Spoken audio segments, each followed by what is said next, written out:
Guys, ayan. Next is the pomegranate. Yan, mag-ano tayo ng pomegranate.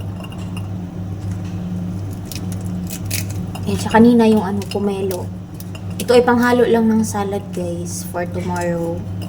So, every Friday, it's a busy day. Ayan. So, busy talaga kami dito sa kitchen kasi nga, may bisita.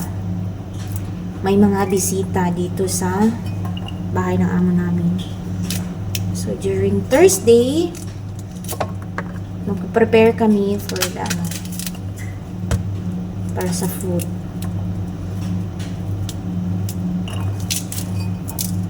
Ayan, flex ko mamaya yung madami.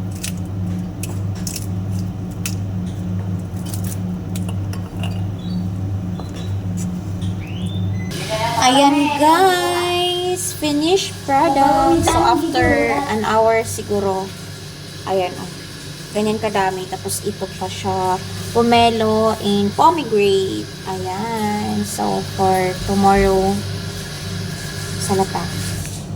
Ayan siya. Tikman natin to siya, guys.